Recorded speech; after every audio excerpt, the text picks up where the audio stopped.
Coba bayangin deh, jadi jutawan cuma dalam 7 tahun. Ini klaim yang, wow, berani banget dari Michael Masterson di bukunya, dan ini benar-benar kebalikan dari hampir semua nasihat keuangan yang pernah kita dengar. Jadi, yuk kita kupas tuntas rencananya bareng-bareng. Nah, ini dia pertanyaan utamanya. $1 juta dalam 7 tahun, beneran bisa atau cuma mimpi doang? Dalam beberapa menit ke depan, kita bakal cari tahu apakah jalan pintas menuju kekayaan ini emang beneran ada dan masuk akal. Kutipan ini jujur ngena banget. Coba deh pikirin, 7 tahun ke depan itu pasti bakal lewat. Mau kita ngapain juga? Pertanyaannya sekarang buat kita semua, mau diapain tuh 7 tahun ke depan? Oke, kita masuk ke bagian pertama, mitos jalan lambat. Jadi gini, sebelum kita ngebangun yang baru, kita harus ancurin dulu nih pemahaman-pemahaman lama yang mungkin malah ngehambat kita. Inti argumennya tuh menentang nasihat yang paling sering kita dengar, investasi pasif. Tahu kan? Strategi beli dan tahan, yang katanya bakal bikin kita kaya tapi dalam 40 tahun, bukan 7. Nah, poin kuncinya di sini. Nabung dan investasi cara biasa itu memang aman sih, udah terbukti juga. Tapi ya itu, lambat banget. Ini tuh strategi buat cari aman, bukan buat ngebut. Nah, di sini nih matematikanya jadi gila. Biar bisa dapat jutaan dolar cuma dari nabung dan investasi, kamu harus nabung lebih dari $335.000. Dan itu setiap tahun. Buat kebanyakan dari kita ya, mana mungkin kan? Nah, disinilah ceritanya berbalik 180 derajat. Kalau nabung bukan jawabannya buat jadi kaya dengan cepat, terus apa dong? Ternyata rahasianya itu justru kebalikan dari apa yang biasa kita dengar. Ini bener-bener ngejungkir balikin semua nasihat keuangan yang pernah kita tahu.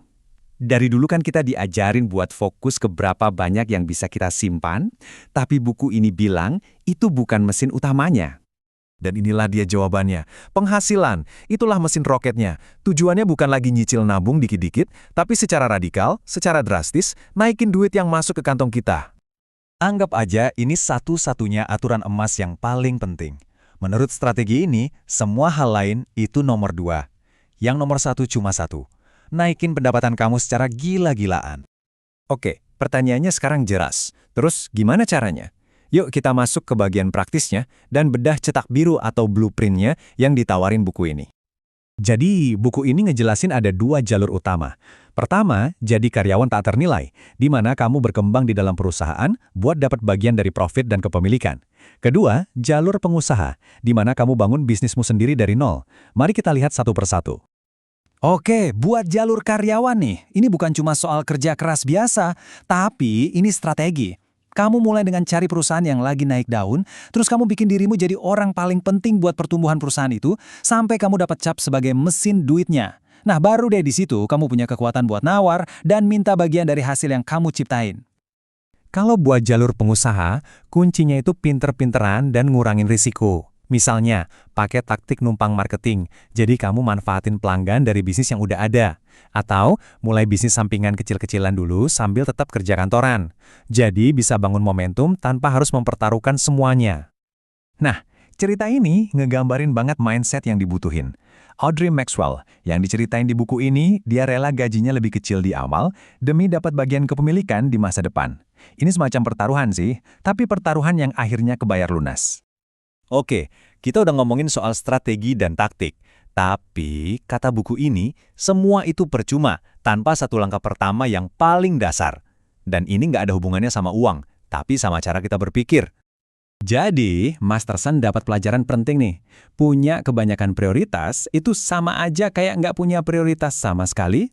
Jadi, dia mutusin membangun kekayaan harus jadi prioritas utamanya.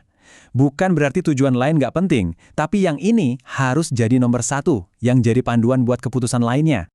Dan ini dia filter super simpelnya. Setiap kali kamu bingung milih mau itu soal kerjaan, proyek sampingan, atau bahkan cara ngabisin weekend, coba tanya ke diri sendiri, pilihan mana yang bakal bikin gua lebih kaya? Menurut dia, jawaban yang benar itu biasanya langsung kelihatan jelas. Jadi, pada akhirnya, pertanyaannya tuh bukan, emang cara ini berhasil? Rencana ini jelas butuh fokus, kerja keras, dan perubahan total cara berpikir. Pertanyaan yang sesungguhnya itu buat diri kita masing-masing. Gue sanggup nggak ya ngelakuin apa yang dibutuhin?